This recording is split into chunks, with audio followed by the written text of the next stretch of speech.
Good morning. Am I audible or can is my voice going? Uh, so I think it's already 10 past half 11. So we will start. We have a lot of participants who have already joined. My name is Dr. Shweta Gupta. I'm clinical director at Medicover Fertility. And on behalf of Medicover Fertility, I would like to welcome you all. In present uncertain times and lockdown situation, I think webinar is quite an interesting and a convenient way to share knowledge. Today we are going to have a discussion on management of early pregnancy complications. And we have wonderful eminent obstetricians with us who are going to share their perspective on how to manage and what is the current best level evidence. So I think it's already now, I think we can start. And I'm going to speak first on briefly on early pregnancy. What is normal early pregnancy? When we say early pregnancy, it is the pregnancy in the first trimester, that is up to 13 completed weeks. And how do we check? We usually have beta HCG levels. When we do IVF, we usually check beta HCG after 10 to 12 or 14 days after eating. And we advise ultrasound 6 weeks, that means 2 weeks after the beta HCG test for usual early pregnancy scan. Now, sometimes when a woman has a positive pregnancy test, but there is no intra or extrauterine pregnancy can be seen with a transvaginal ultrasound scan, then we say it is pregnancy of unknown location. Miscarriages are common, and 1 in 5 women may have miscarriage. And it is also dependent on the age of lady. So the risk of miscarriage is about 15 to 20% when she's young at 30 years. But when the age reaches 40 or above, the risk of miscarriage further increases to up to 50%. Of course, it is also dependent on other medical comorbidities like smoking, being overweight, or heavy drinking. Now, specifically for IVF pregnancy, there are some controversies which I would like to highlight one by one. And how should we go about? The beta HCG testing, because it's a plant treatment and we are all very time conscious, and we are keeping, especially the patients, they are very particular about the they have been desperately waiting for the result. So when should we do the beta HCG, and what does the evidence say? And when should we organize the early pregnancy scan? What about the hormonal support? We give a lot of support after the embryo transfer, but what does the evidence say? And unfortunately, because of the IVFs, the incidence of multiple fetal pregnancies have also increased. And what should we do? So the beta HCG test, in most of the consultants, IVF consultants, they organize beta HCG test about 12 to 14 days after the embryo transfer. But this is a very interesting paper where they check the beta HCG after 5 to 6 days after the embryo transfer. And they found that actually it is quite predictive of successful pregnancies in blastocyst transfer in both fresh and FET. They found that a positive test is associated with about a 75% chance of a live birth.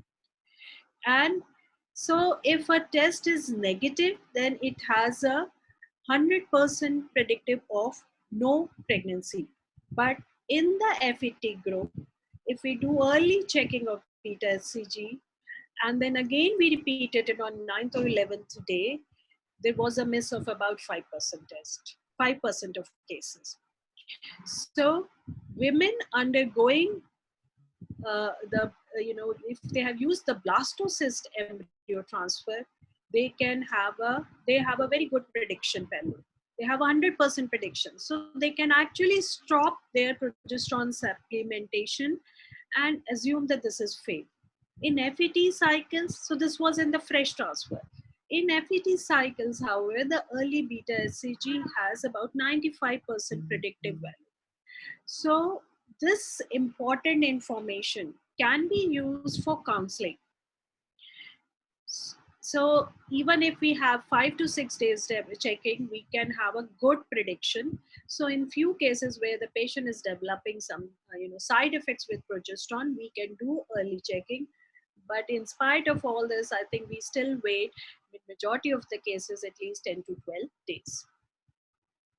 So if we have a beta HCG level, what should we do? We usually repeat after 48 hours and we compare the two beta HCG levels. So what does it, how should we interpret? So for a woman with an increase in beta HCG level, when it is greater than 63%, then, sorry, just a minute.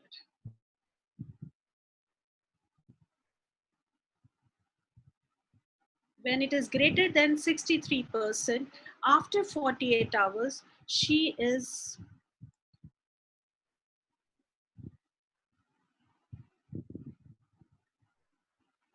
sorry, just a minute. She is likely to have a good chance of intrauterine pregnancy. Of course, ectopic cannot be still ruled out, but we usually organize an ultrasound and we ask them about between 7 to 14 days that she should get an ultrasound done. Now, what happens if the decrease in serum HCG level happens? That means the second beta HCG, which there is a decrease in beta HCG risk instead of rising, and the decrease is greater than 50%. Then we can interpret that pregnancy is unlikely to continue. But yes, rare cases are there, so we still require confirmation. For a women with a decrease in serum HCG levels less than 50% or a rise less than 63%, then we have to review more closely, especially in early pregnancy assessment unit and within 24 hours. So this is a beautiful flow chart which has been given by RCOG. We reassess that lady further with the history and see whether there is any pelvic pain or heavy bleeding or any other risk factors, and then we see the one with the red is that we see or we get an ultrasound organized without any delay. If she is in orange one, that is means that there is a moderate bleeding or bleeding has settled, then you can still wait and repeat the beta HCG and assess without much urgency. The green ones are the ones that are cases where it can be, if like presently there is a lockdown, so there can be a convenient appointment can be given. So this triage can be used for the patients who have got early pregnancy with beta HCG not rightly increasing. Now, the another controversy which comes is the progesterone support after first positive beta HCG.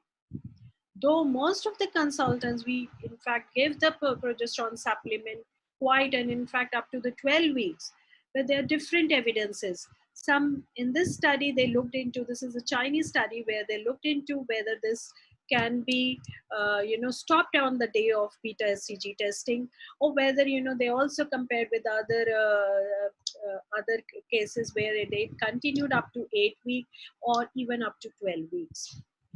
So what they found, and this was a meta-analysis, so they looked into different studies and different dose and route of administration. Like some used vaginal 200 milligram twice, then the others had used the intramuscular, and the different gestations they continued the progesterone support. And what they found that based on the currently available, progesterone supplementation might be unnecessarily beyond the first point positive beta HCG test. But of course, they also recommended larger and more randomized studies for further finding out the optimal duration of progesterone administration. There is another study which again looked into the progesterone supplementation, and this is also a Chinese study where they again divided into two groups. In first group, they gave up to the day of positive pregnancy test, and the another one where it continued till 9 weeks, and the result was same. They also concluded the progesterone supplementation can be safely discontinued once the positive pregnancy test, and that too in this particular study was in a poor ovarian reserve. So they concluded that there is no difference, and sometimes we unnecessarily just give the progesterone, and so especially this should be kept in mind in cases where we require cost saving or reduction of side effects of progesterone.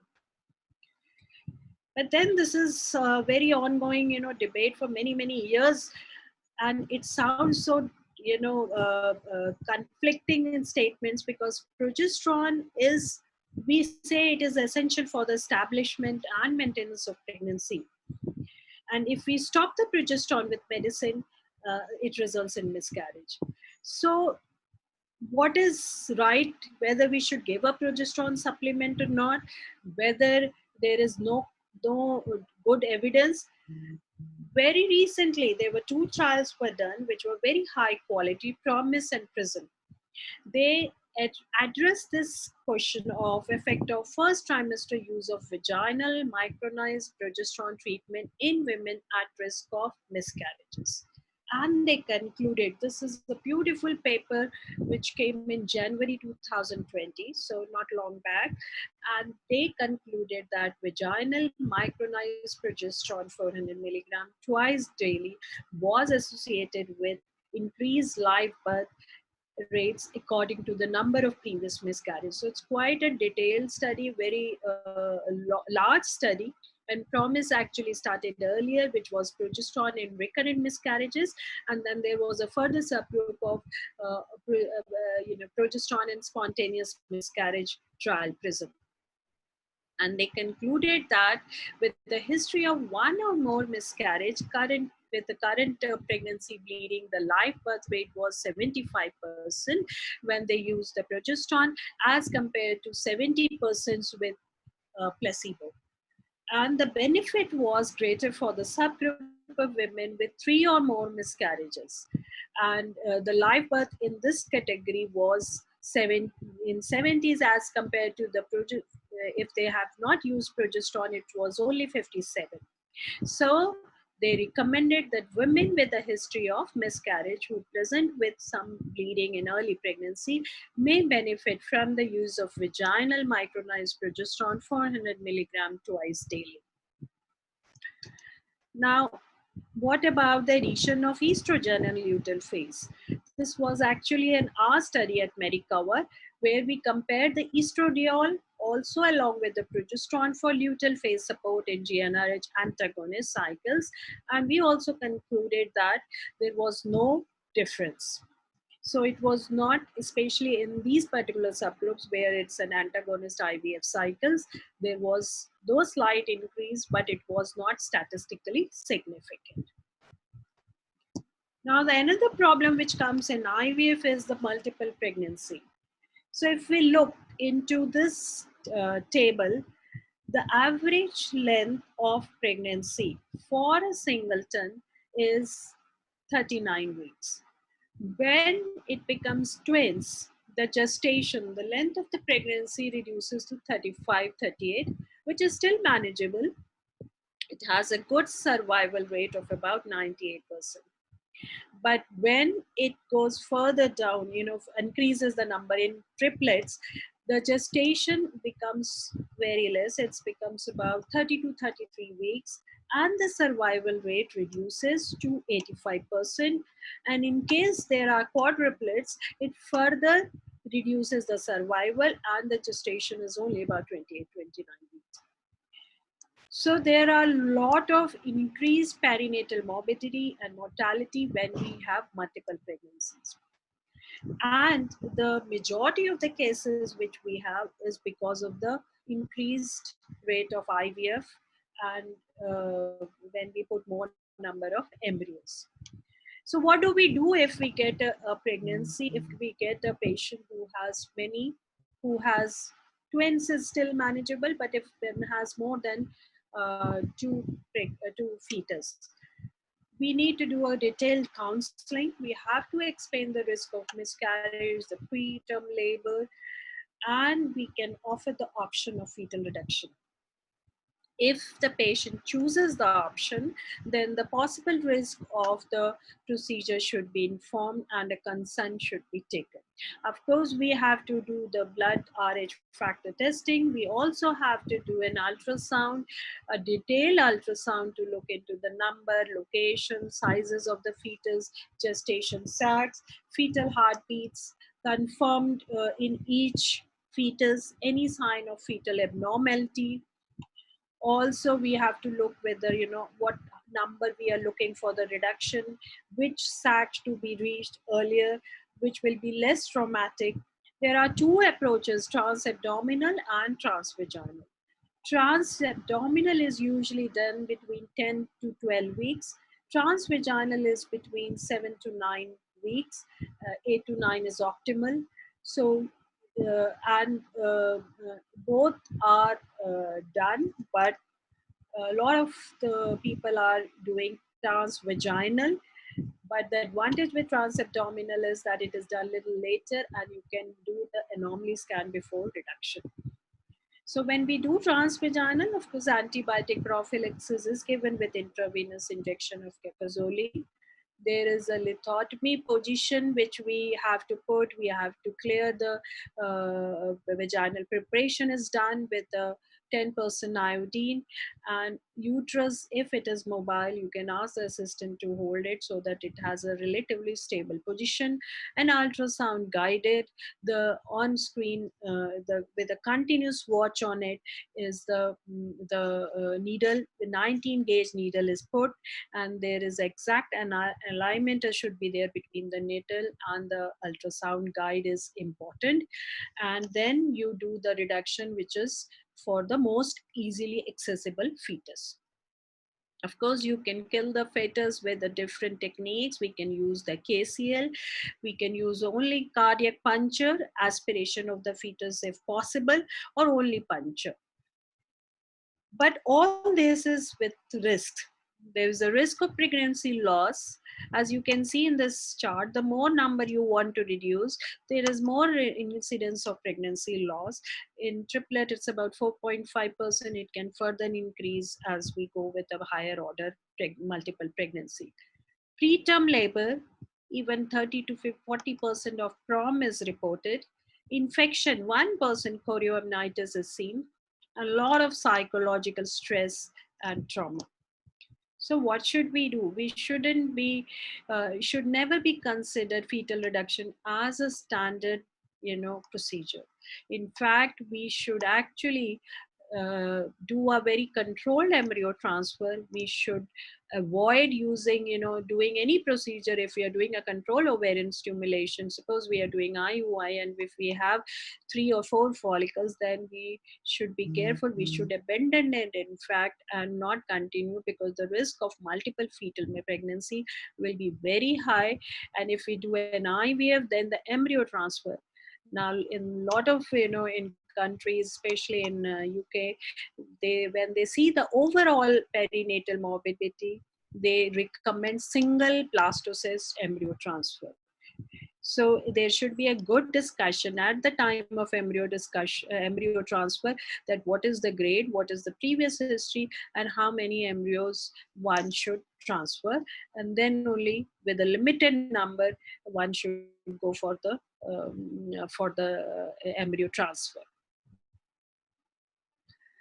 So this was a brief about the pregnancy, IVF early pregnancy.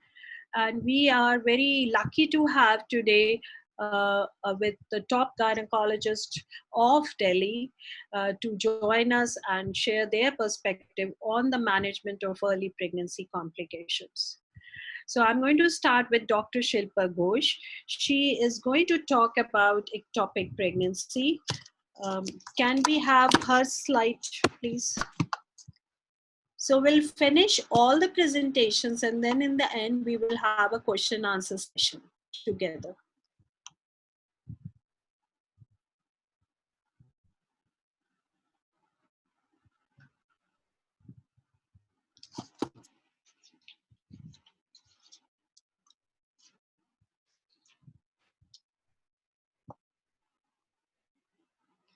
Dr. Shilpa Ghosh is a renowned obstetrician of Delhi. She is presently director of Akash Healthcare Super Speciality Hospital. She had been the senior consultant and she was heading Venkateshwar Hospital in Dwarka. Earlier, she was also working with Fortis Hospital and even Rockland Hospital.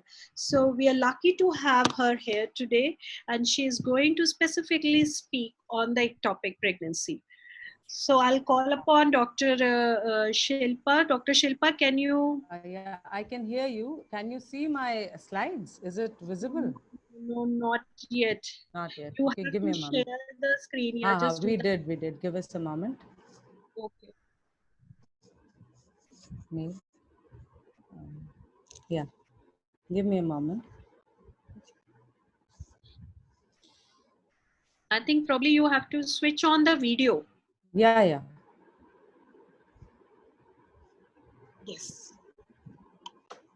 Hello.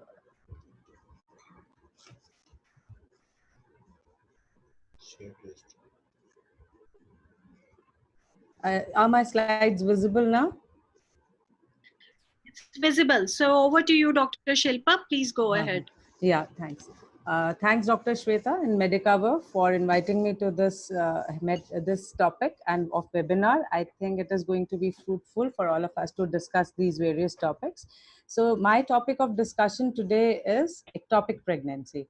So we've all been dealing with ectopic pregnancy for quite some time now, but there are some things which again and again come up in our daily practice, which we should be discussing.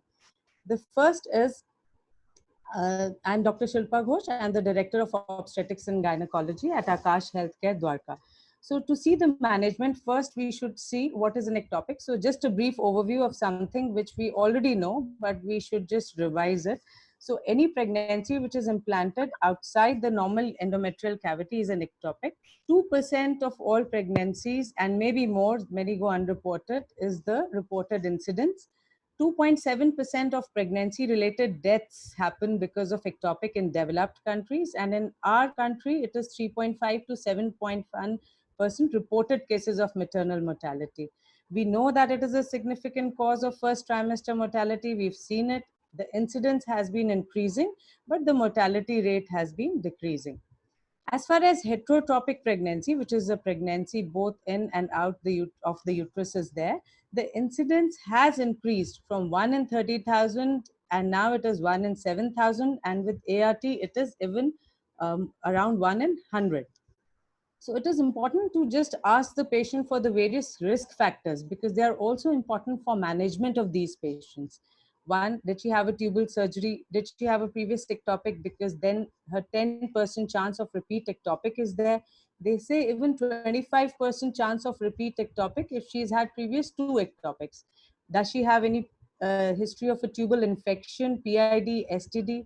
Is there any peritoneal adhesion present, endometriosis, for example? Did she have any congenital fallopian tube abnormalities? Was she suffering from infertility or did she have an ART? Does she smoke? Was it a result of contraceptive failure? Or in many cases, we know that it can be idiopathic. We know that the most common site for an ectopic is tubal, and this is what we'll be discussing today. It happens in 90 to 95% cases, and that too mainly in the ampulla. So it can happen in the tube, it can happen in the peritoneum, the ovary, the cervix, the cesarean scar, and of course we have pregnancy of unknown location in which you cannot find on ultrasound the sac anywhere. So let's come to the tubal ectopic. Now, tubal ectopic may either rupture, either we may have a tubal abortion, or we may have a spontaneous resolution. The patient comes to the hospital, and what we teach to our students is the common triad, which is amenorrhea, abdominal pain, which is the most common symptom, and bleeding PV. But we have to know that all three may not be present in all the patients. So one of them may be present. And we have to be alert for other symptoms. A patient may come with dizziness or fainting. She may come because of shoulder tip pain, because there is hemoperitoneum. She may have passage of tissue, a big decidual cast. I recently saw this patient had a history of passing big chunks, which I thought was POC, but it turned out to be decidual cast. So she may have gastrointestinal symptoms. She may also have urinary symptoms when she comes.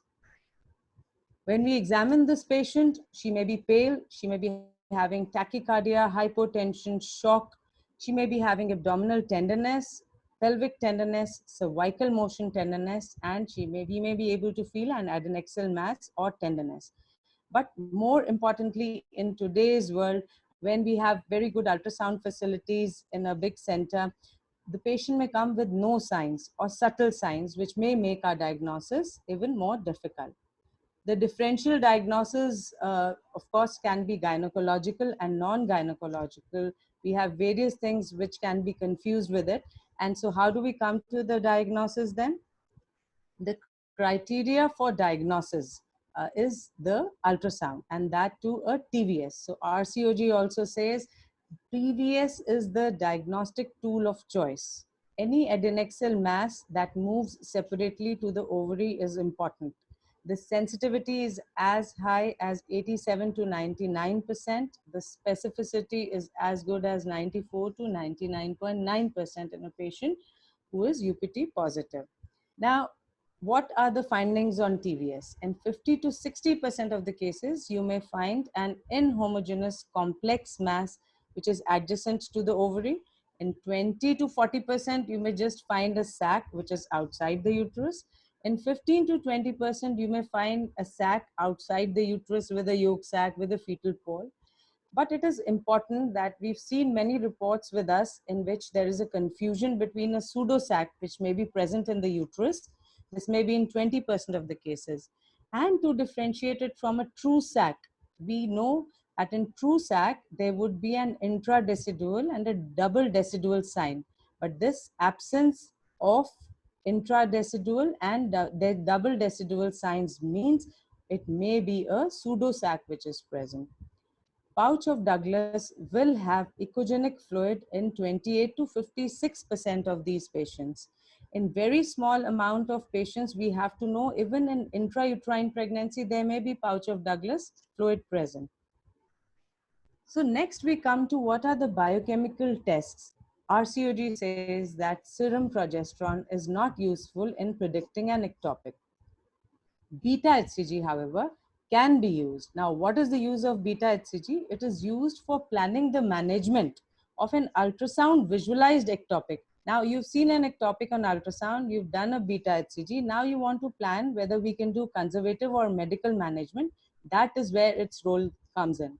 A single value beta HCG alone is not useful in isolation. Now we know the doubling time in 48 hours, beta HCG should double, or there should be a 63% rise. But we have to be alert. We have to be alert that sometimes, even in a normal intrauterine pregnancy, whether it is healthy or unhealthy, the doubling time may be slower than what we quote. We have to be alert that though we've been saying that discriminatory beta HCG with the TVS is 1500 to 2000 international units per liter with an empty uterus. So if it's an empty uterus and the beta HCG is 1500, you may think of an ectopic. But if the ACOG has come up, because many reports have come up in which methotrexate was being given in a patient who had actually an intrauterine viable pregnancy. So how do we avoid this? To avoid this, ACOG has come up that if used, this discriminatory beta HCG should be higher. So if it is more than 3500, you are very sure than the initial value which we were thinking. This has come up in 2018. We have to be alert about the discriminatory beta HCG.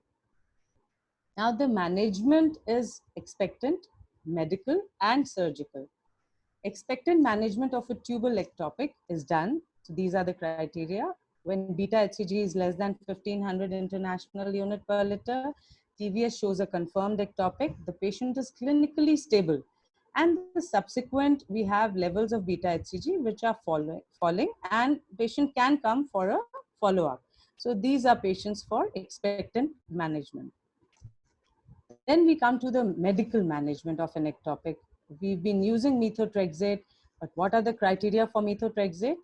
A, the patient has to be hemodynamically stable. Beta HCG ideally should be less than 1500, but it can go up to 5000, you can give it. An unruptured ectopic mass should be less than 3.5 centimeter, and preferably there should be no cardiac activity seen on ultrasound. The patient should be willing for follow-up, and of course there should be no intrauterine pregnancy as on USG. So be careful when you give methotrexate even for a heterotropic pregnancy. You have to clearly see that there is no intrauterine pregnancy. What is the protocol? So we'll be discussing about the single dose protocol of methotrexate, which is most commonly used. So we have day 1, day 4, day 7. On day 1, we get the tests. We get a serum beta HCG, LFT, CBC, KFT, the blood group. And the dose of methotrexate is 50 milligram per meter square, intramuscular. The body surface area of the patient can be calculated from various charts that are available. Then we repeat the beta HCG on day 4 and day 7. So between day 4 and day 7, this beta HCG should fall 15%. It is a good sign. If beta HCG decrease is less than 15% from day 4 to 7, we may repeat an ultrasound just to see that whether the patient is still in the criteria of the medical management, and then we can repeat the methotrexate dose. If beta HCG decrease is greater than 15% from day 4 to 7, we can repeat the beta HCG weekly and just till it is negative or it is less than 15 international units per ml. 2-dose and multiple dose regimens have been also used. Now, many times the patient asks us, okay, what is the predictor of my success? So usually the success rate of methotrexate is considered to be around 90% if we have already given it to patients who met the criteria. But there are other small factors which we can discuss with the patients. Now, we have noticed in our clinical practice that many times between day 1 to day 4, the beta HCG instead of falling is rising. And this patient comes to us because she's seen somewhere that my beta HCG is rising. I don't want to go ahead with the medical management. So how to counsel these patients? So first, the decrease in beta HCG from day 1 to day 4, if it is decreasing, the success rate is 88 to 100%, which is good. But if it is increasing, the success rate is still 42 to 62%. So if patient is fine, we should wait for day 4 to day 7. Second, of course, is that if the fetal pole, cardiac activity, and yolk sac are present, there are more chances of failure in the ectopic. Another thing which has come up by and is written in RCOG is that pre-treatment beta HCG can be a predictor. So if in 48 hours, the less increase of beta HCG was there, it was a small increase, 11 to 20%, then we have a better success rate with methotrexate. The contraindications for methotrexate, all our residents should know that patients should, hemodynamic instability is a contraindication, presence of an intrauterine pregnancy is a contraindication. So RCOG says it should not be given at the first visit until and unless the diagnosis of ectopic is absolutely clear. It should not be given to breastfeeding mothers. It should not be given if patient can't come for follow-up. She has sensitivity to methotrexate. She has a liver disease. She has blood dyscrasias. She has pulmonary disease. She's immunodeficient, or she has a peptic ulcer disease. Now you're sending this patient home after methotrexate. What advice would you give her? You would tell her to avoid sunlight. You would tell her to avoid vigorous activity, intercourse, PV, avoid folic acid in the form of tablets or food. She should avoid NSAIDs. She should avoid even narcotic analgesics. She should not take alcohol. She should avoid pregnancy for 3 months.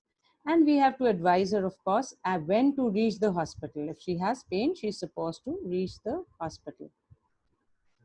Now, after methotrexate and dealing with it, let's come to the surgical management. RCOG 2016 has again come up that laparoscopy is preferable to open surgery. The recommendation is A, level A. Now, the grading of recommendations we all know, the salpingectomy, they say, is preferable if there is a healthy contralateral tube. So thereby the risk factors are important. Now, if we think that the other tube is healthy, then we can remove this tube. So we can do a salpingectomy. But if the other tube is not healthy or she is already subfertile, if she has PID, then a salpingostomy is preferred.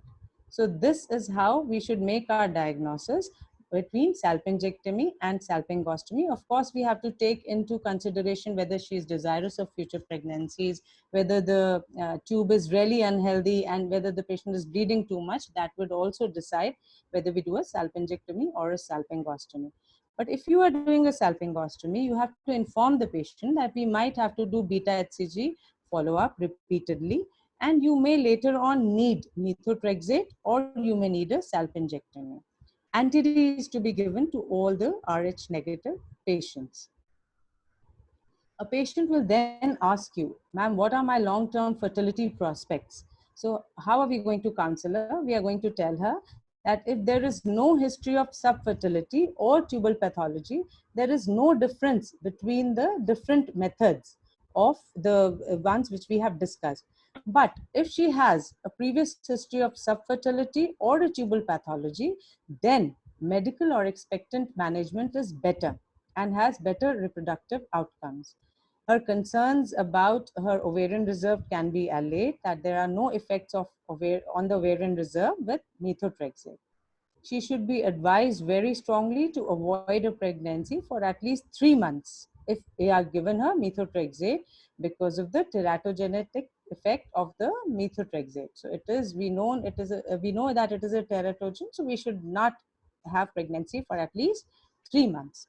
So what is new in this ectopic is, of course, a very new research which has come up in 2019 October. It was published in FirstStud.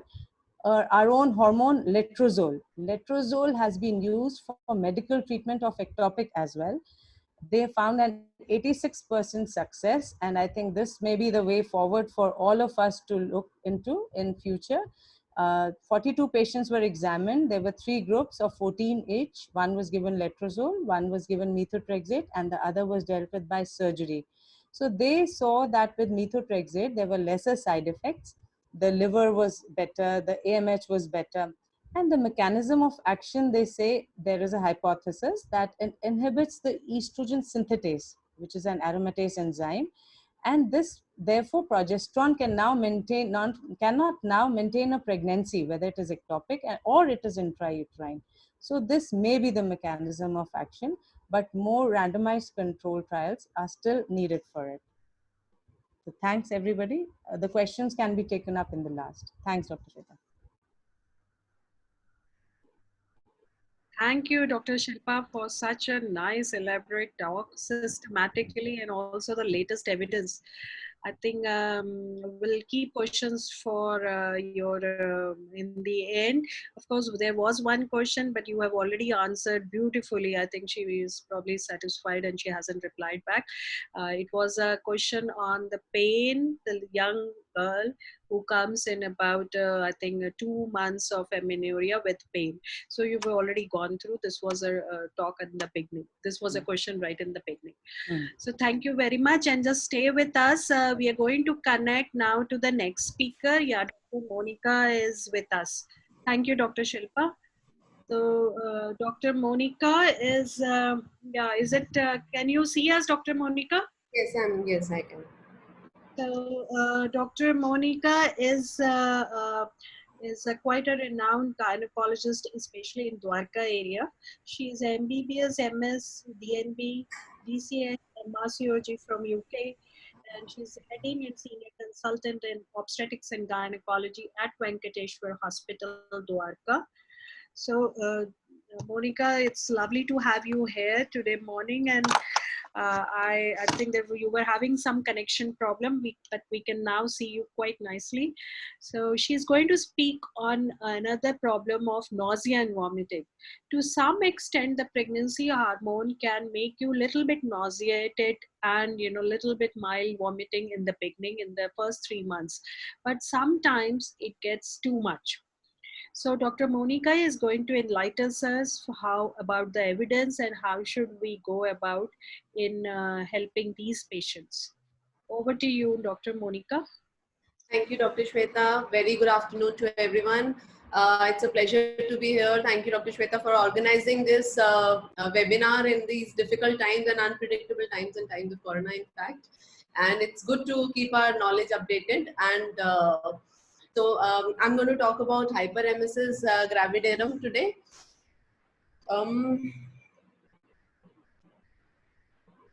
Yes, so we all deal with nausea, vomiting of pregnancy. Very often we know that it is seen in 70 to 80% of first-time mothers, in fact, face nausea, vomiting in pregnancy. So when do we say it is pregnancy-induced? When the onset is in the first trimester and other causes of nausea, vomiting have been excluded. When do we call it hyperemesis gravidarum? This is diagnosed when there is protracted nausea, vomiting along with the triad of more than 5% pre-pregnancy weight loss, dehydration, and electrolyte imbalance. So how often do we see hyperemesis gravidarum? So we see this about in say 0.3 to 3.6% of pregnant women. Though there's a lot of ethnic variation in some Chinese studies, it has been reported to up to 10%, and it is in fact one of the very common reasons for hospital admission in the first half of pregnancy. And it in fact puts a lot of carries a significant burden on maternal health as well as on the healthcare system. So what do we know about the etiopathogenesis? We all know that it is multifactorial, and previously, because it was more associated with multiple gestation and molar pregnancy, so we had attributed more to the hormonal aspect, that higher HCG, higher progesterone, or maybe higher estrogen levels lead to higher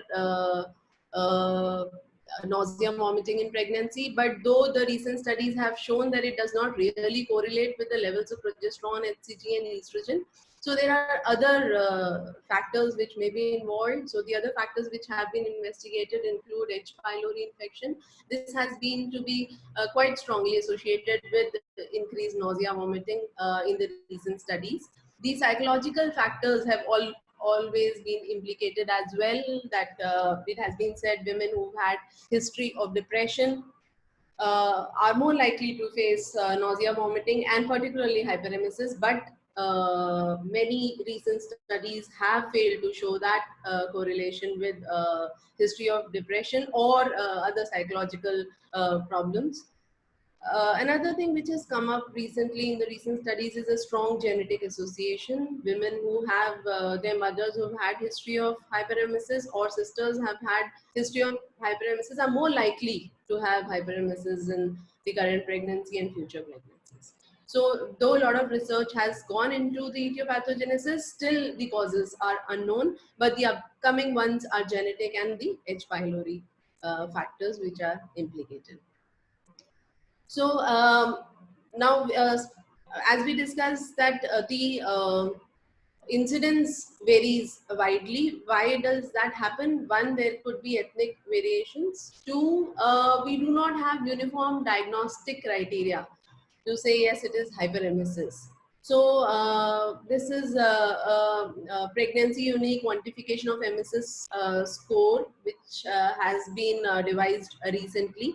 It is there in the latest RCOG guideline. So the PUBE score has been used as an objective and validated index to quantify the nausea, vomiting, as well as the hyperemesis. So what are the parameters we take into account? We take into account the hours of nausea in the last 24 hours, the episodes of vomiting in the last 24 hours, also how many times there was retching or just dry heaves without actually having vomiting. And they are scored from 1, 2, 3, 4, 5, the maximum score being 15. So if the score is less than 6 or 6, we say it is mild nausea vomiting. If the score is 7 to 12, we say it's moderate nausea vomiting. And if the score is more than 13 to 15, we say it is hyperemesis, severe or hyperemesis. So for future, we can use this puke score, and we can have a more objective classification of the degree severity of nausea vomiting, and also it can help us monitor the treatment outcome. So once a patient comes to us with nausea vomiting or more severe nausea vomiting, that's hyperemesis, we need to do a complete evaluation, which includes a complete history, examination, and a set of investigations to make a plan for a treatment, also to rule out other associated causes. So the history would include asking a previous history of nausea vomiting, quantifying the severity using the puke score as we have just discussed, and other history to exclude other causes like abdominal pain, urinary symptoms, any evidence of infection, any past drug history, and any history suggestive of a chronic H. pylori infection. On examination, we need to look for the temperature, the pulse, blood pressure, oxygen saturation, respiratory rate. We need to do an abdominal examination. We need to monitor the patient's weight, look for signs of dehydration, signs of muscle wasting, and other examination if guided by the history.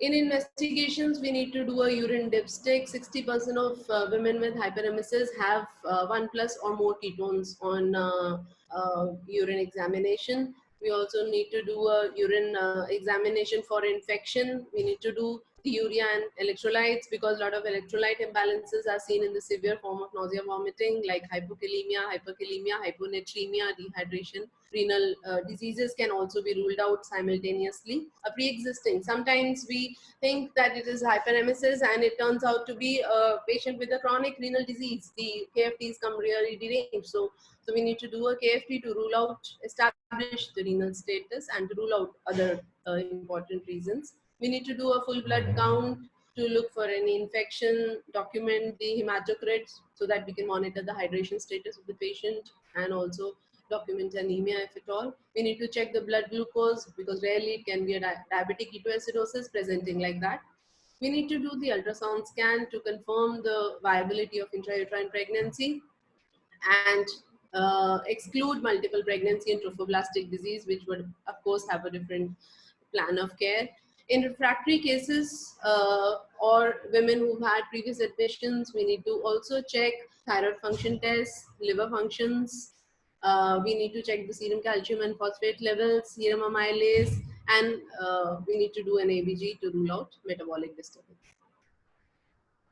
So what can be the possible differential diagnosis? This can be a simple gastroenteritis or a cholecystitis or some hepatic or biliary tract disorder. It can be some drug misuse or abuse. It can be migraine headache associated with excessive vomiting. Diabetic ketoacidosis can present in a similar way. Intracranial lesions because of raised intracranial pressure can present, and rarely it can be intestinal obstruction. So we need to, once we've done a comprehensive history, examination, investigations, we'll be able to rule out these DDs and formulate a severity of our patient and plan the management accordingly. So in terms of treatment, we need to consider inpatient management when there is continued. So the usual nausea, vomiting in pregnancy is managed at home. We know we have been doing that. We can offer ambulatory care or daycare management depending upon the situation, but inpatient management is required if any one of the following are present. There is continued nausea and vomiting and inability to keep down oral antiemetics, continued nausea and vomiting associated with ketonuria or weight loss despite oral antiemetics, confirmed or suspected comorbidity like a urinary tract infection and the patient is not able to keep up with the oral antibiotics, and or if there's hypovolemia with acid-base disturbance or electrolyte disturbance. In any of these circumstances, we need to admit the patient and offer her inpatient management.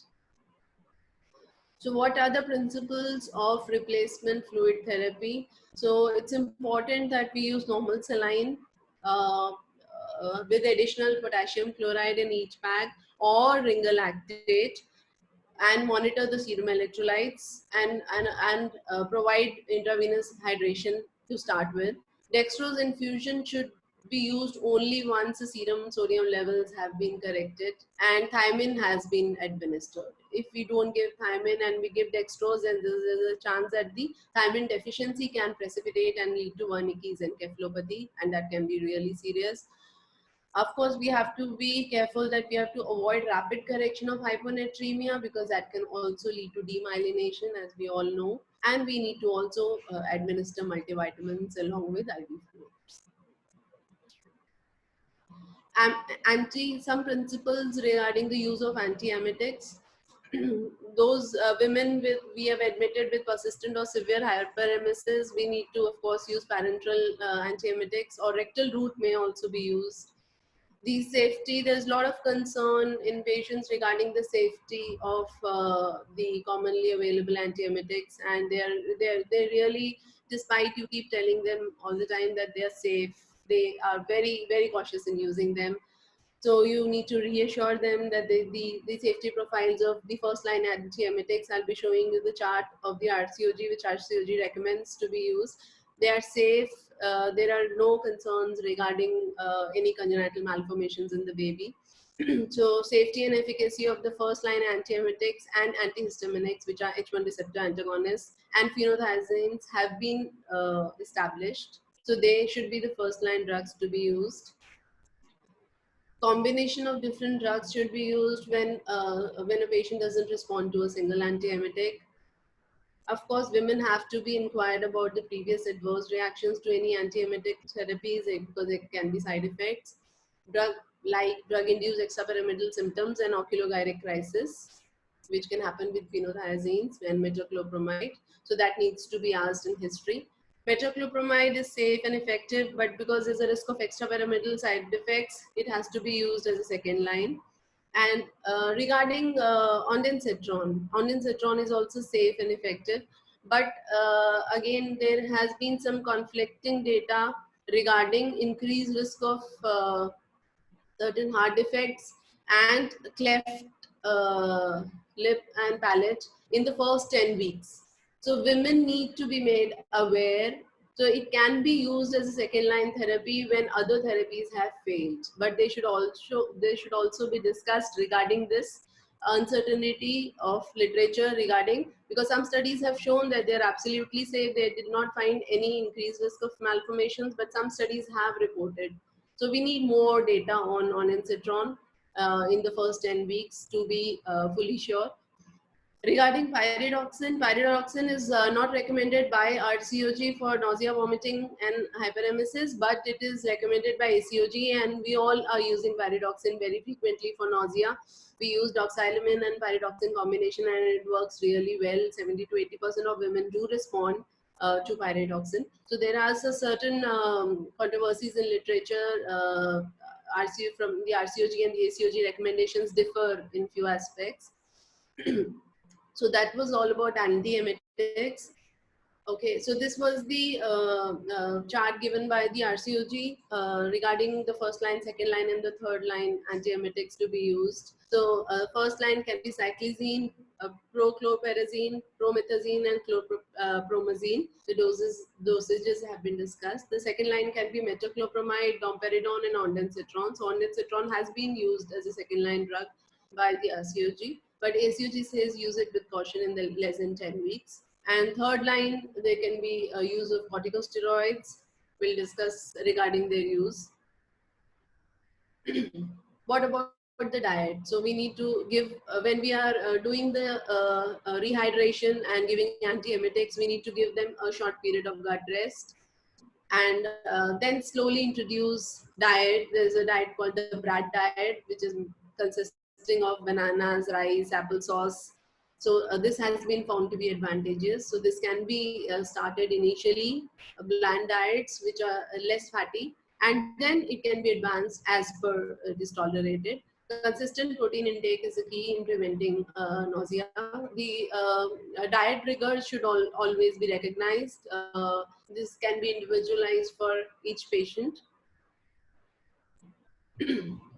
Also, there is role of some complementary therapies like ginger has been used by women, and this does prevent moderate nausea, vomiting in pregnancy.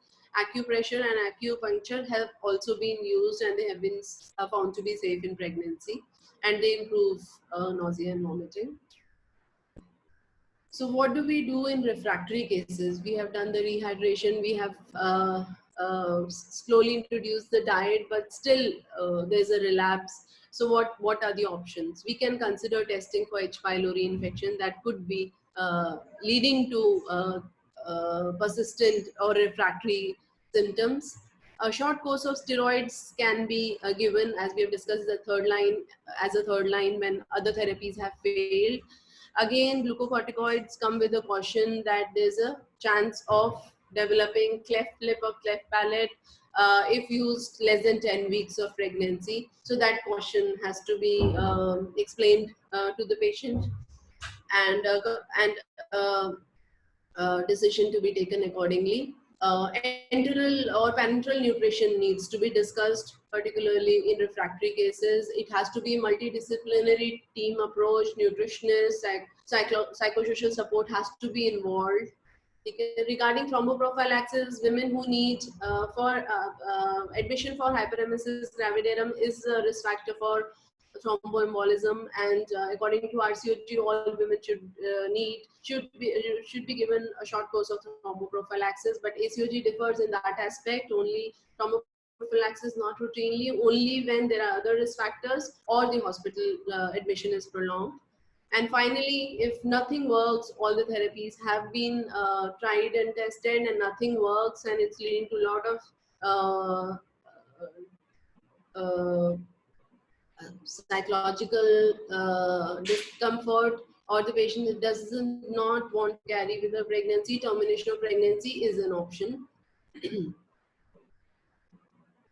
So there can be some serious and life-threatening complications of hyperemesis gravidarum. I'll just go through them. Acute kidney injury can happen, depression can happen because of prolonged hospitalization, recurrent IV fluid intake and injections.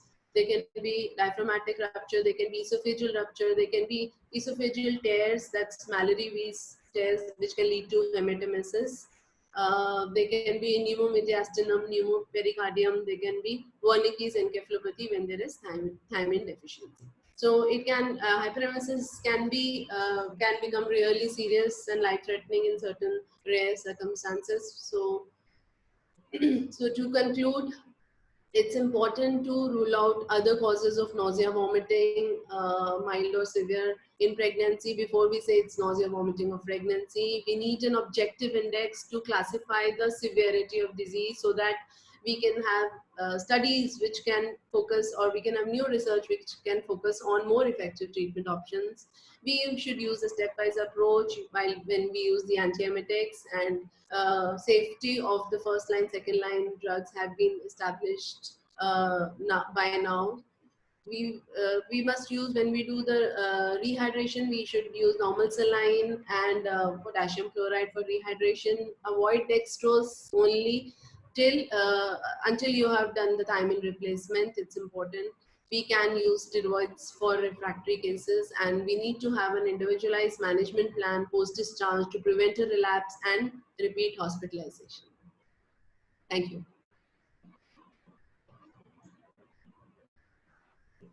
Thank you, Dr. Monica. It was a really detailed and with lots of hands-on, practical tips. I'm sure everyone must have liked it. And I think we'll take question answers in the end. So just stay with us. We'll now call upon Dr. Ranjana Sharma. She is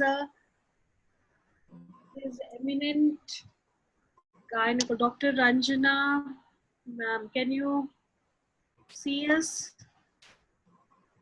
Please connect to Dr. Ranjana. So Dr. Ranjana Sharma is a senior consultant obstetrics and gynecology at Apollo Indraprastha Apollo Hospital, New Delhi, and she also goes to Apollo Cradle Royal, New Delhi. She is MBBS, MS, MRCOG, FRCOG UK. She has PG certificate in medical education from Warwick University. She's FICOG, and she's very renowned, and she's a very active member of RCOG, North Zone Delhi, as well as in AOGD also. I'll So, share my screen. yes. So, ma'am, we can I'll see. share my screen. Hi. Hi, good So can afternoon, you, everybody. And thank you, ma'am, Shweta. have you been able to share the screen? You can see the screen, your The presentation. thing is, I have my presentation with me. So I'm going to share my screen with you, right? Yeah. Okay. Just a minute. Just give me a minute, Shweta. So you have in the bottom, there is a green button which says share screen. Yeah. You have to click that, and then you have to go on to your presentation and then share. Sure.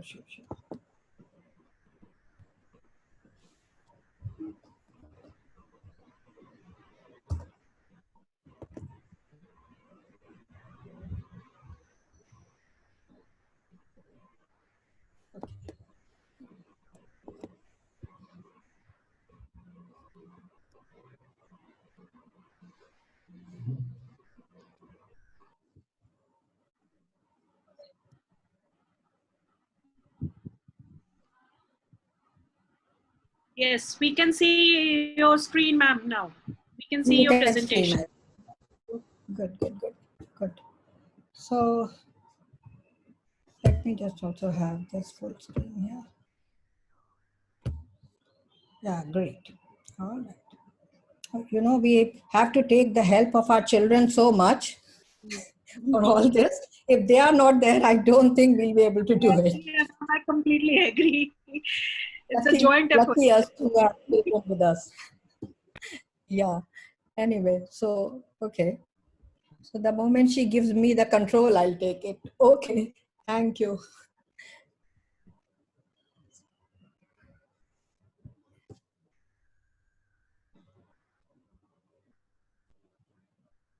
Slideshow.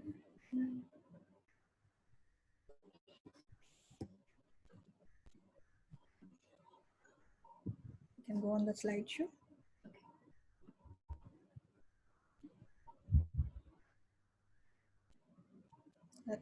Yeah, better? Okay, all right. So good afternoon, everybody, once again. And it's a pleasure to be with you all. And thank you, Shweta, giving me this opportunity. So I'm going to speak on thyroid disease in maybe early pregnancy, but a little bit beyond that too, right? The effect of thyroid disease in pregnancy and all the issues related to it. So my talk is going to include the introduction, the effect of pregnancy on the thyroid gland, the causes of thyroid disease, association of thyroid disease with miscarriage, recurrent miscarriages, and in terms of hyperthyroidism, hypothyroidism, and autoimmune thyroid disease. And then other adverse effects. Okay, so other adverse effects of thyroid disease on pregnancy and the neonate, and management of thyroid disease in pregnancy with and without autoimmune antibodies, which is it is a very contentious issue these days. And then we should screen in pregnancy and requirement of iodine, and then we'll conclude. So thyroid disease is the second most common endocrine disorder in pregnancy. Hypothyroidism is more common than hyperthyroidism. And in majority of cases, we see an autoimmune cause for the problem. So if you see Graves' disease, in 85, Graves' disease is an autoimmune disorder, which is responsible for 85% of hyperthyroidism. And similarly, Hashimoto thyroiditis, which is also an autoimmune disease, is the most common cause of hypothyroidism. And then we also come across postpartum thyroiditis, which can affect up to 4 to 10% of women. It's very common. Then we can also come across other thyroid illnesses such as nodular disease, thyroid cancer, and so on and so forth. Then thyroid disorders may result in adverse. We know that thyroid disorders may result in an adverse obstetric and neonatal outcome. They are usually easy to diagnose and simple to treat. And pregnancy has a huge impact on thyroid gland, as we all know. So what is the effect of thyroid gland, pregnancy on the thyroid gland? The gland size increases in pregnancy, and which is more in iodine deficient areas. So 10% in iodine replete countries, but maybe double or 4 times the incidence in iodine deficient countries, which also show, development of goiter. So what is the reason? The early increase in the beta HCG in early pregnancy causes the production of, or stimulates the thyroid to produce more T4 and T3 by cross-reacting with TSH. So in return, it causes a fall in TSH. So there will be a rise in T4 and T3 by almost 50%, and there is a fall in TSH. And when there is a rise in T4 and T3, there will also be a 50% increase in daily iodine requirement, because that's how thyroid makes thyroid hormone. And now on top of it, estrogen causes increase in thyroid binding globulin. So we all know majority of thyroid hormone that comes out of the thyroid gland is bound to thyroid binding globulin, and only 0.03% of it is free circulating in the blood, and which is responsible for all the good effects of thyroid that we have. So estrogen will increase the thyroid binding globulin, and thyroid binding globulin degradation is also reduced. So the binding protein increases, so the bound thyroid hormone also increases. And along with it, the kidneys GFR is increased, so free thyroxine is lost more, again leading to deficiency. And then also lets iodine grow in the urine. So loss of iodine, loss of free thyroid hormone.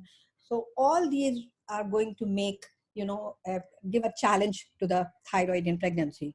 So it is almost a test of thyroid in pregnancy, how it's going to adapt to these changes.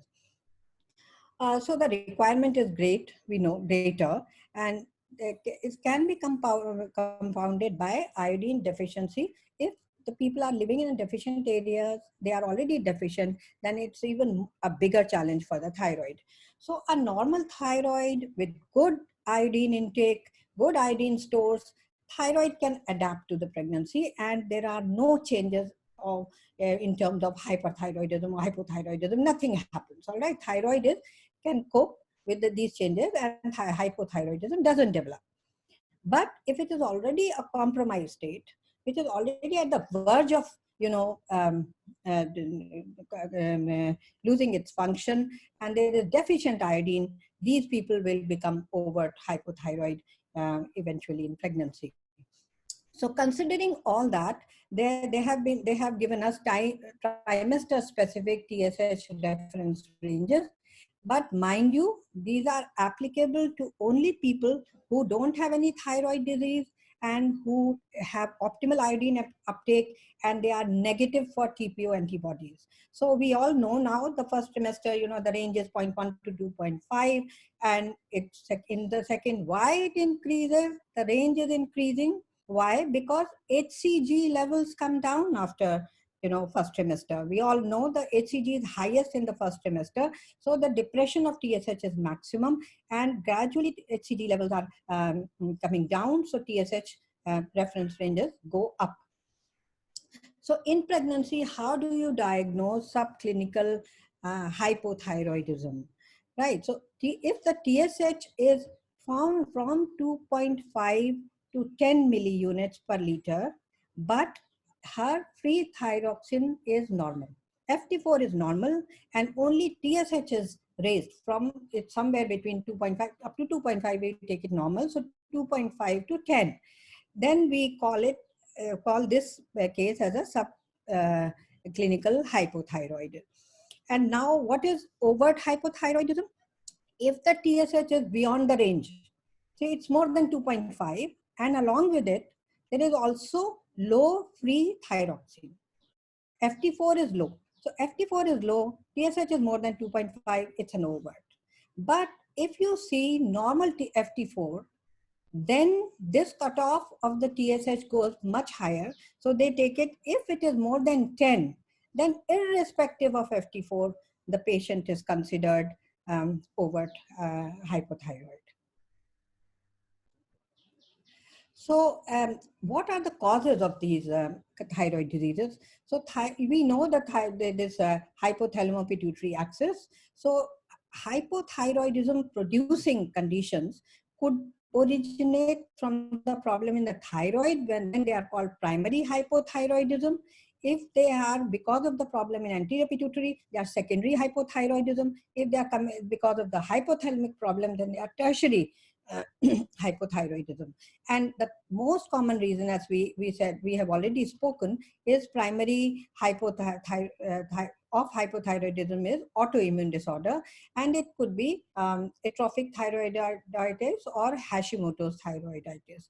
Then iatrogenic, when you've treated it with radioiodine or you have removed the thyroid, she's on antithyroid drugs, and then some, subacute like postpartum thyroiditis and iodine deficiency can also lead to hypothyroidism, as we have discussed. Secondary hypothyroidism, pituitary problem, and a hypothalamic, as we have said. So hyperthyroidism, again, the most common reason is autoimmune disorder, and which leads to a condition called Graves' disease. Then toxic goiter, toxic adenoma, thyroiditis, and drug like iodine-containing drugs or amiodarone lithium, they are all blamed for causing hyperthyroidism. So now let's see what association it has, the thyroid disease has with miscarriage. So thyroid disease has long been associated with miscarriage. So thyroid hormones play, we know, an important part in embryonic development, particularly in neurodevelopment, right from migration of neurons to myelination to neurodevelopment later, or everywhere thyroid hormone is needed. And thyroid hormone receptors are also seen in the placenta. So it may also have a role in placentation.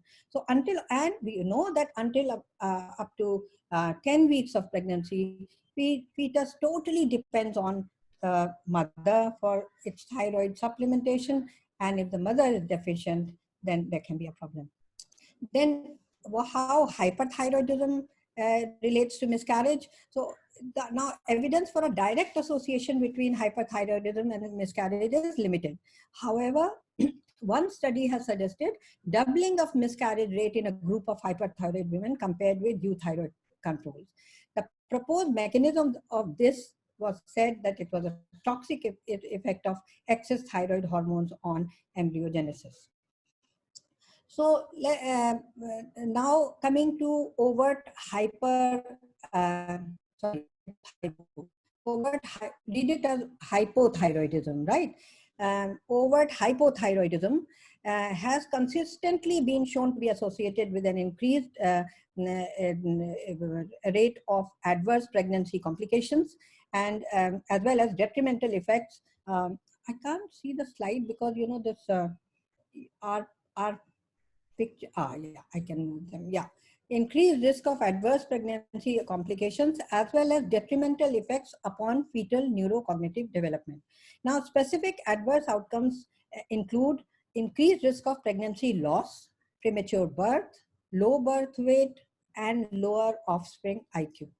And one study showed 60% increase in the fetal loss when not adequately treated. And one study showed 22% rise of gestational hypertension in untreated patients. And it also has shown an increase in the risk of fetal IUDs. Now, together, these data demonstrate a clear association between overt maternal hypothyroidism and risk to the maternal fetal unit.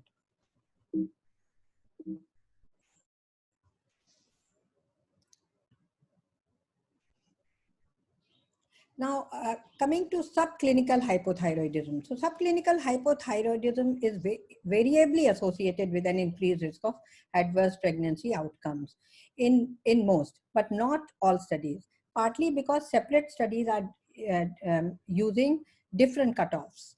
And also, they do not take into account the status of women regarding their TPO antibodies. Because there is the group that has TPO antibodies is totally different from the group that has no TPO antibodies.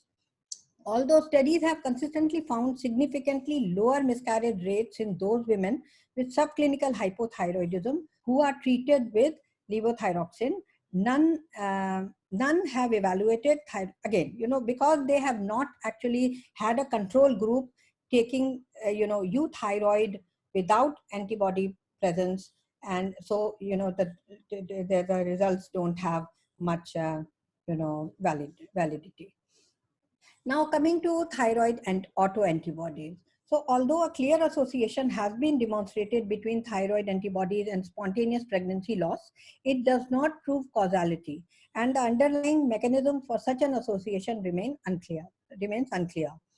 The data for an association between thyroid antibodies and recurrent pregnancy loss are less robust than for sporadic loss. So this is for the contrary to our belief. We think, if there is a recurrent pregnancy loss, it's more likely, we'll find thyroid may be a problem. But the evidence is the other way around. So euthyroid pregnant women who are antibody, TPO antibodies or thyroglobulin antibody positive should have measurement of serum TSH concentration performed at the time of pregnancy confirmation and every 4 weeks, because this is a high risk group. They have antibodies present. We have to screen them for, watch them for development of hypothyroidism. Now, see, so people have suggested intravenous immunoglobulins, which have no evidence base, and then insufficient evidence exists to conclusively determine whether LT4 therapy decreases pregnancy loss risk in antibody positive euthyroid women who are newly pregnant. So there is a lot of debate at the moment. In euthyroid women, thyroid functions look all right, but they are antibody positive. Should we treat them? Whether the treatment is going to have any beneficial effect or not.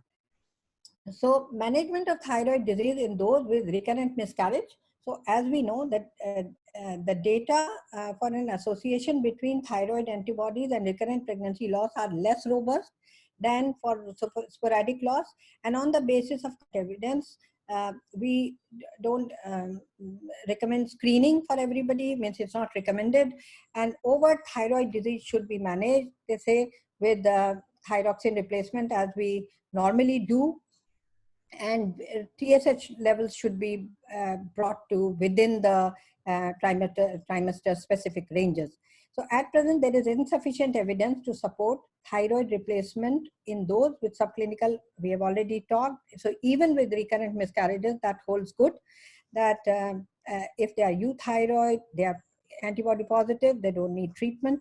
Insufficient evidence exists to conclusively determine whether LT4 therapy decreases pregnancy loss even in recurrent miscarriages. Now, but they say, now there is quite a lot of evidence coming in favor of treating these women, but and in the balance, because if you don't treat, if you treat, what harm you are going to cause? Not much harm, and benefit may be there. So lots of recommendations are coming for starting treatment for such women. But again, immunoglobulins have no role. Now, hypothyroidism has, we can cause in mothers anemia, postpartum hemorrhage, cardiac dysfunction, preeclampsia, placental abruption, and in neonate fetal distress in labor, prematurity, low birth weight, congenital malformations, perinatal death, stillbirth, neurodevelopmental delay, congenital hypothyroidism. So considering all these, we are, that's why, so, eager to know whether we are missing anybody who would benefit by our treatment we, we might ignore. So how do you manage hyperthyroidism, hypothyroidism, and autoimmune thyroid disease in pregnancy? So if you see, hyperthyroidism could be just a physiological event in pregnancy, and as we have already seen, because of TSH, cross reactivity of beta HCG with TSH, there can be an increase in thyroid hormone that could be the reason for gestational hyperthyroidism. But Graves' disease is because of TSH receptor stimulator antibodies. So FT4 is raised in both of them. But TSH antibodies we will not find in gestational, but we will find them in Graves' disease. And if we keep on checking FT4, the FT4 comes back to normal after 24, 26 weeks in gestational hyperthyroidism, but in Graves' disease, that's not the case. So management, you are not, no anti-thyroid medication is required for gestational hyperthyroidism. Just supportive treatment will be fine. But for Graves' disease, we have to, it's a difficult situation to deal with, and it's good if we know that somebody has Graves' disease. So achieve euthyroidism before they become pregnant. And conception should be delayed for 6 months, because radioactive iodine is the best treatment for this condition. And we cannot give radioactive iodine in pregnancy. So it's better to treat them before they become pregnant, and then advise them not to become pregnant for 6 months. And then when they become pregnant, then they will need antithyroid drugs. And what antithyroid drugs we can give? We can give them propylthiouracil in the first trimester, because it's considered least teratogenic or not teratogenic. And once the first trimester is over, we can switch to carbimazole and methimazole, which can be continued throughout the pregnancy. If they need beta blockers, we know that beta blockers can cause growth restriction, fetal bradycardia, and etc. But if they need beta blockers, we can give them beta blockers for 4 to 6 weeks and see them taper gradually, and they will come off them.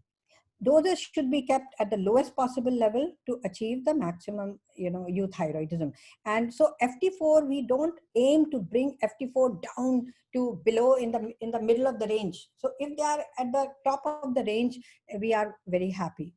And adverse effects, as we have already discussed, hyperthyroid, it's gestational hyperthyroidism doesn't have any adverse effects, but Graves' disease can cause miscarriages, preeclampsia, prematurity, low birth weight, stillbirth, thyroid storm, and maternal congestive cardiac failure. So in all cases of hyperthyroidism, determination of TSH receptor antibodies around 24 to 28 weeks is advised to facilitate detection of pregnancies at risk of hyperthyroidism. Because even if a patient is treated, so we need to check the TSH receptor antibodies, because these antibodies do cross the placenta. And if we see these values are above 3 times the for hyperthyroidism, we are checking, and a value above 3 times the upper limit of normal is an indication for actually, just a minute.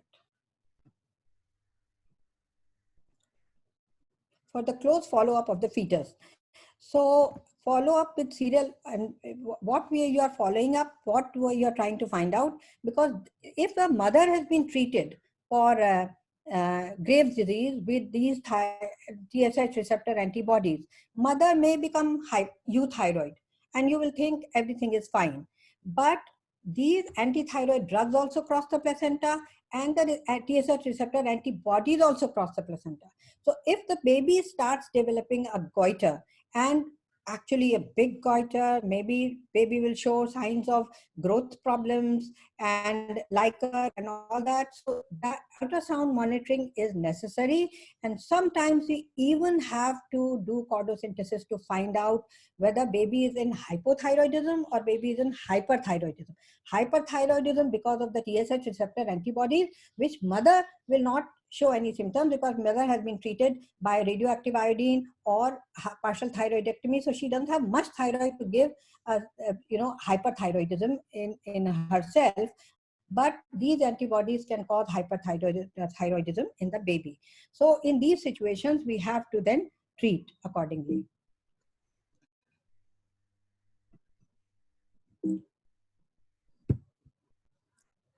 Okay, so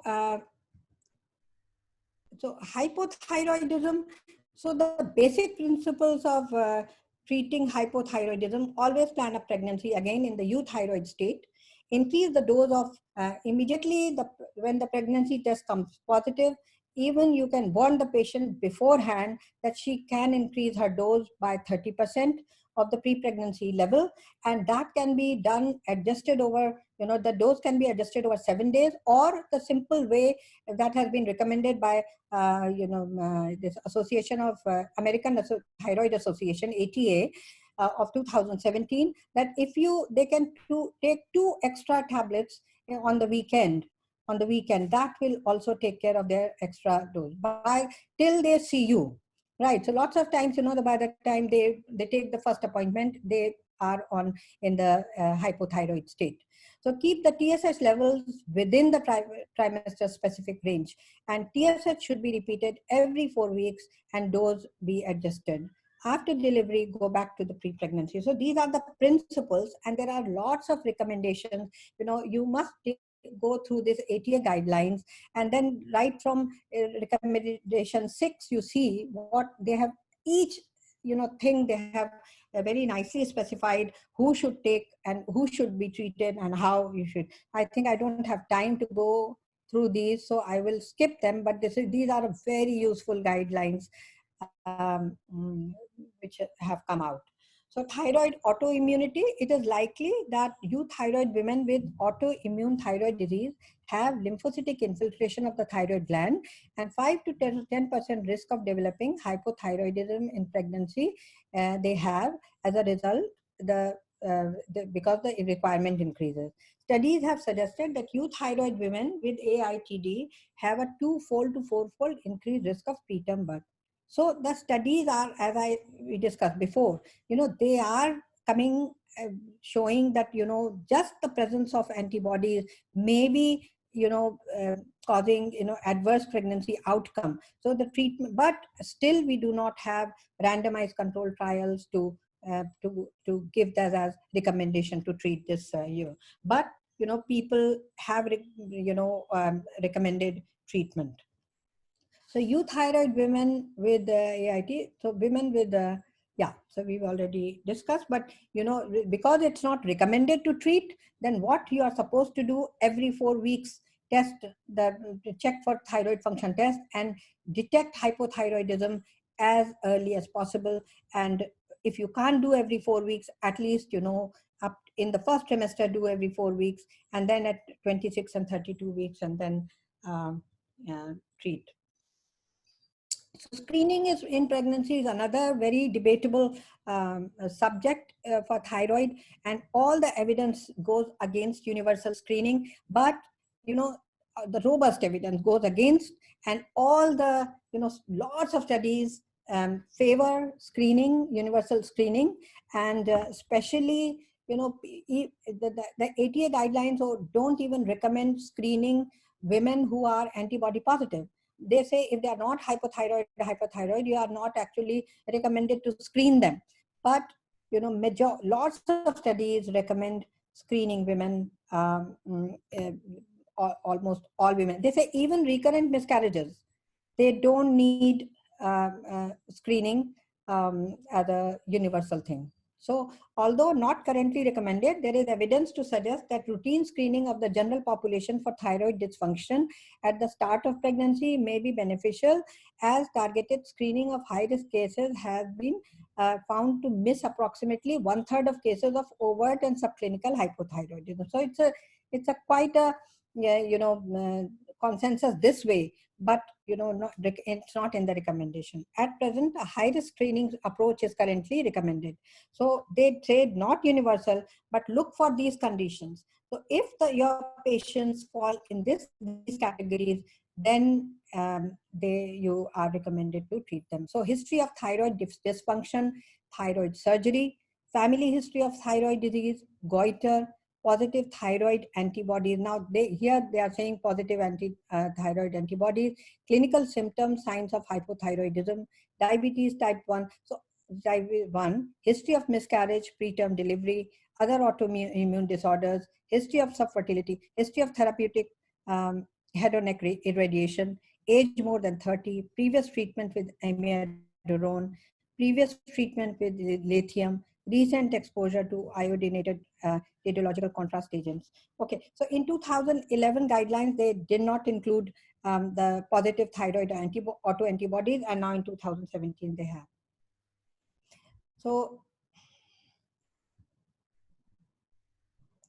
oh, sorry, it's the other way around. I'm sorry about this. So these are these are to 2011 and the 2017. They say there is still not an evidence, good enough evidence to screen women who are autoantibodies positive and they are euthyroid.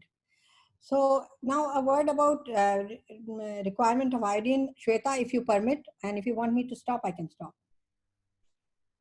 I can't hear you.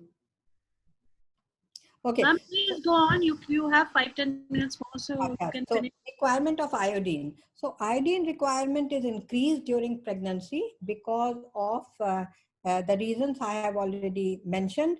So because thyroid hormone production is more, there is increased renal iodine excretion, and fetus also uses mother's iodine.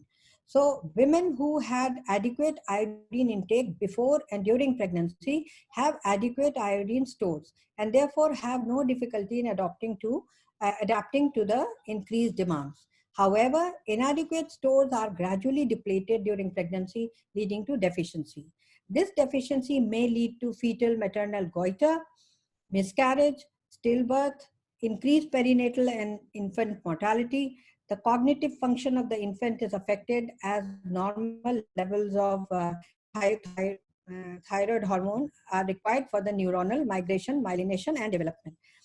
Children born to mothers with severe iodine deficiency during pregnancy may exhibit cretinism, characterized by profound mental retardation, motor rigidity, and deaf mutism.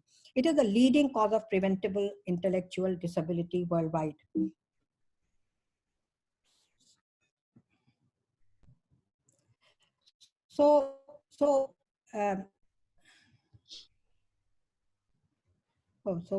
I think I missed one slide here. So what? Okay. So and then when the mother has delivered, then lactation also puts extra demand for iodine. So the international guidelines have recommended that if you think the person could be deficient in iodine, then spot urinary iodine sample can be taken, and if the levels are below 150 microgram per liter, they should be considered deficient in iodine. And as we recommend folic acid before pregnancy, actually, in our population, we can add this WHO guideline that recommends dietary intake of iodine 250 microgram per day. And how you achieve it, you give them extra dose of 150 microgram per day in any form, in a tablet form. And then you make sure that they don't have excess of iodine, because lots of time they are on these cough syrups, that can have iodine in them. So if they are taking iodine for the treatment, that's different. But are they taking iodine in excess of 500 to 1100, which is exceeding the limit, and it has its own adverse effects. So and iodized salt is a good way of correcting iodine deficiency and depleting the iodine stores. So we should start at least mentioning this in our preconception counseling. So this is just a flow chart for management. So in high risk women, check TSH as soon as pregnancy is confirmed with reflex TPO antibody. If TSH is 2.5 to 10. I said, if it looks like subclinical hypothyroidism, also check for thyroid antibodies. So if you see, if the TSH is less than 0.1, then look for thyrotoxicosis. Okay, if it is less than 0.1, but if it is within the range 0.1 to 0.25, you don't have to do anything. But if it is in the uncomfortable zone 2.5 to 10, then it's better to do antibody testing. If antibody test is positive, it's a different channel. If antibody test is negative, then what you do, you just antibody is negative and the TSH is 2.5 to upper limit of the range. See, I said 2.5 to 10, but upper limit of the range may be just 3.3, right? So if it's up to the upper limit of the range, then don't do anything. If it's going up to 10, then consider treatment with levothyroxine maybe. Yeah, because antibody is negative, but she's subclinical, but this is something contentious, right? But we all do that. Okay, sorry. Oh, what happened? Okay.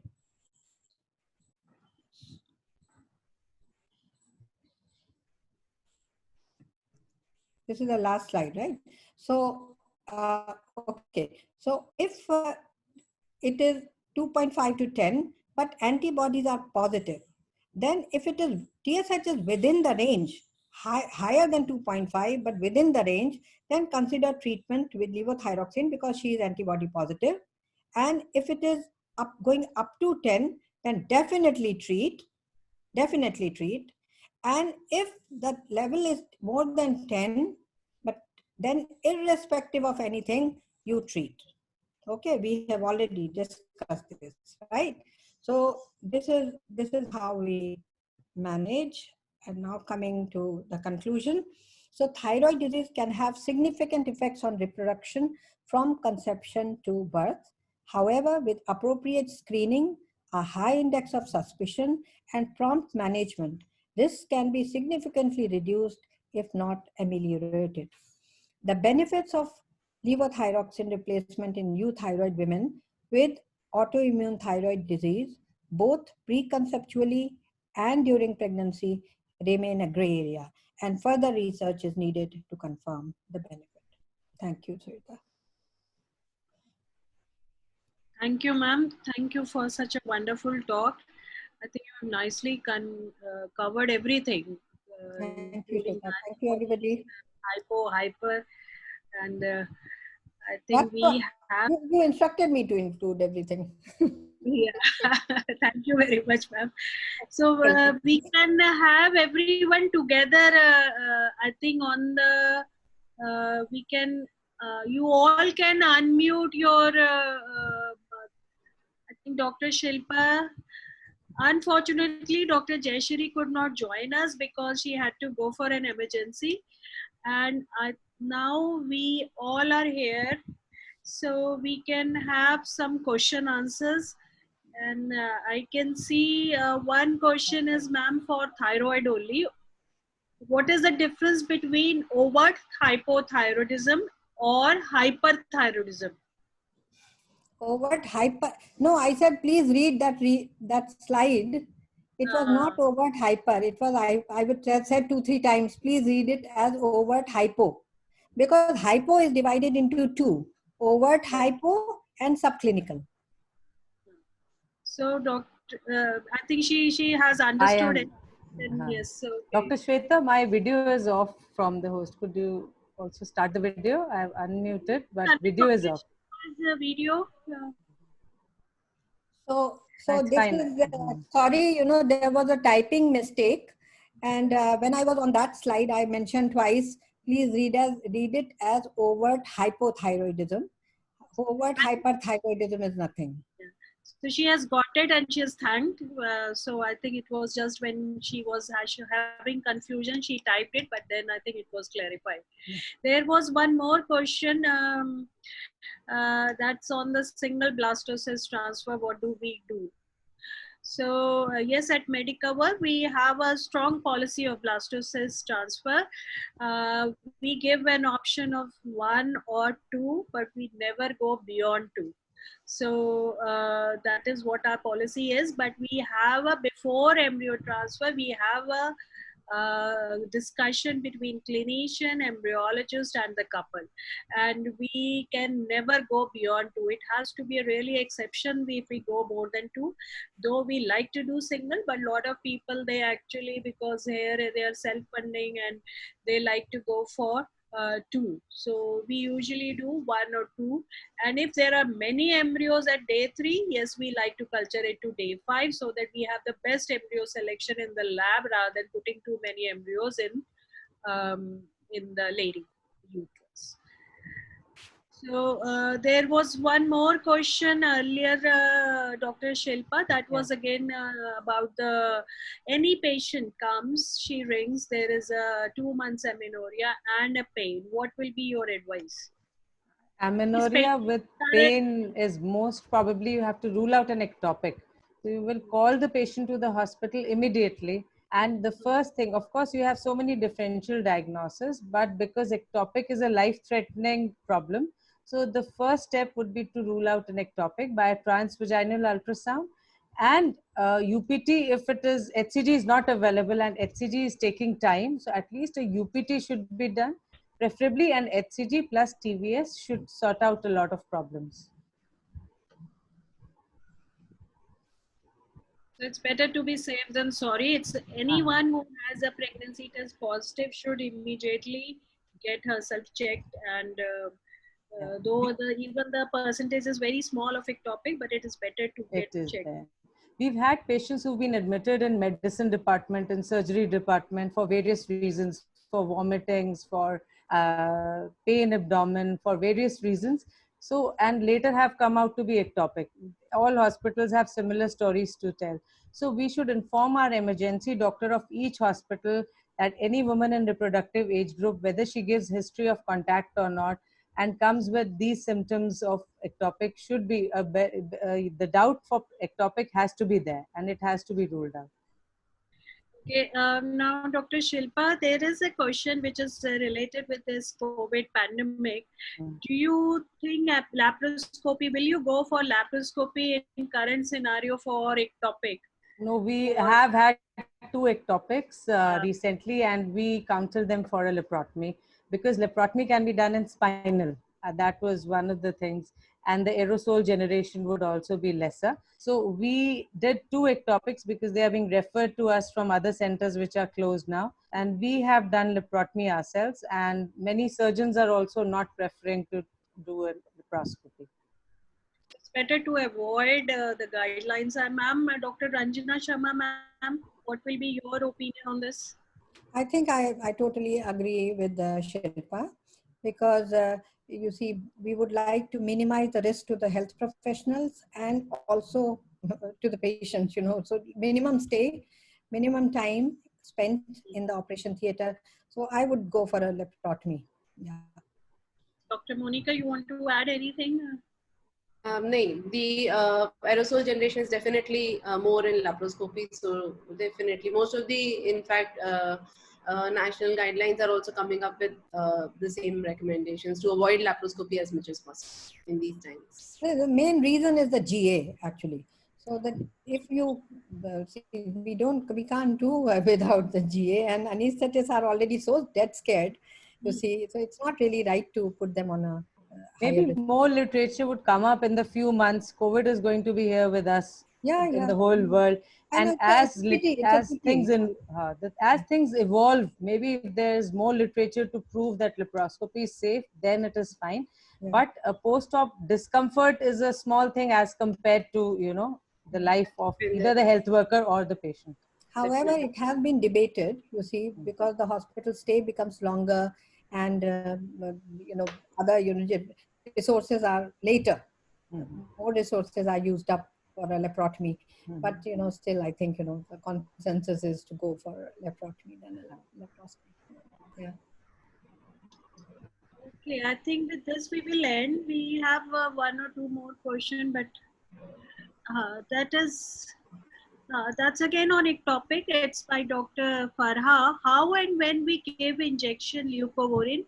When we medically manage the ectopic with injection methotrexate. Methotrexate, we usually use a single dose, and that has been our experience. According to ACOG, there is a 2-dose regimen also, in which they give necessarily methotrexate in 2 doses, one on day 1 and the one on day 4. And then there is a multiple dose regimen, and in which you give alternate day methotrexate with leucovorin. That is used very less often because of its side effects. See, there's so many side effects of methotrexate.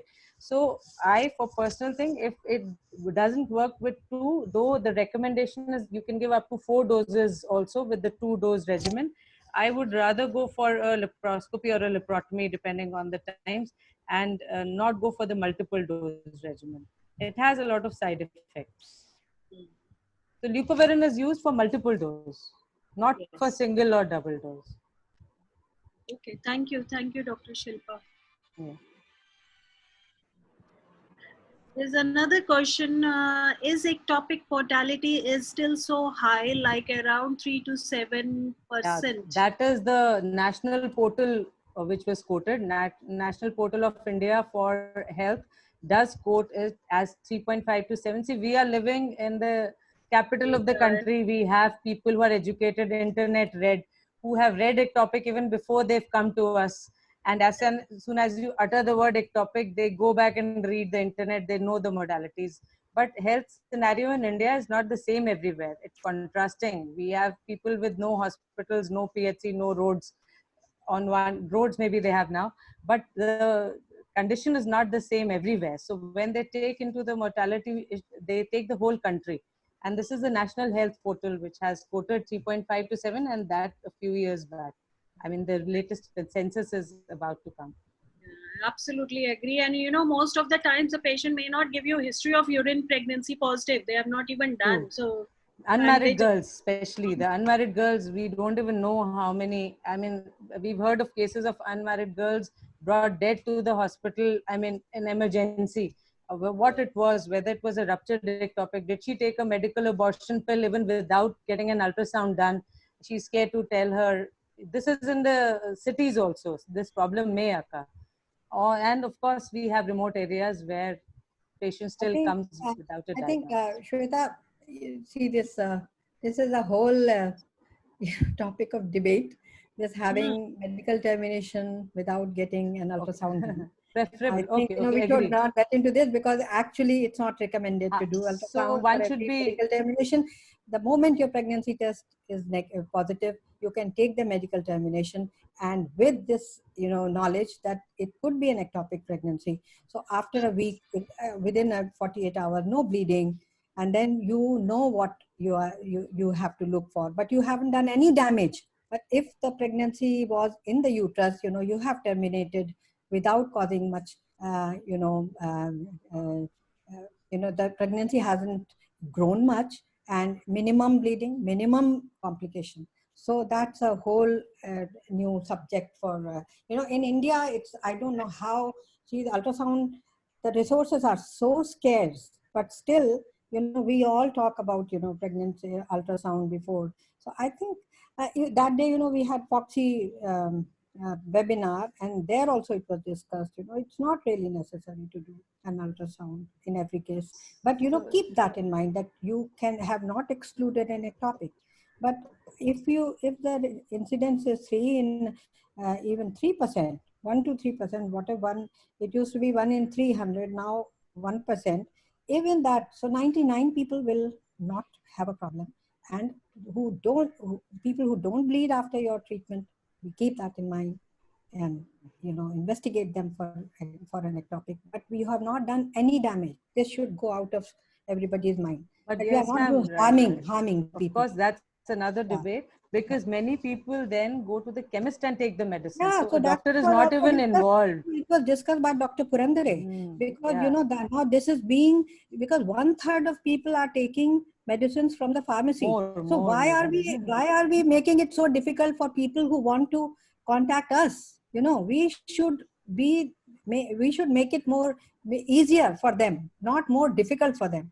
Understanding everything. So this was also discussed. You know, 1/3 our abortions are done by just chemists. More maybe, yeah. Yeah. And progesterone only pills, of course, as an emergency contraceptive are taken. Recently, I had a patient who had an IUCD in situ and conceived. And so we know that 53% of patients, if a patient has IUCD and she conceives and her urine pregnancy test is positive, she's more likely to have an ectopic. So it was 53% chance and she was in that. Of course, then the patient asks us, then it means using an IUCD leads to more ectopic. So no, it is the failure of contraception. So overall, because all the contraceptive methods, be it sterilization, be it IUCD, would decrease the chances of her getting pregnant overall. But if she conceives, if there's a failure of these contraceptives, for example, if Mirena was also put for whatever reason, and she conceives, especially the progesterone ones, she has more chances of an ectopic then. Another thing which came out, and because you know, see, the IUD is preventing intrauterine pregnancies, but it has no control of tubal pregnancy, right? True, so the tubal pregnancy rate will be as it is. So we have to As keep a it very is. high index of But suspicion. Yeah. that also will reduce, because generally, you know, the contraception reduces the fertility rate anyway. Yeah. But AOCG. Okay. Anyway, we are ACG does it. sidetracking, Yeah. I think. Yeah. Thank you, Shilpa. Thanks. Thank you to all the panelists and of course all the delegates as well. I think it was quite an interesting session, and especially on a Sunday morning. Thank you very much Thanks, for Thank everyone you, taking Shilpa. out time. Thanks, So, Dr. Shweta, for inviting us, and we also thank Medicover and all the panelists and all the viewers for watching us on a Sunday.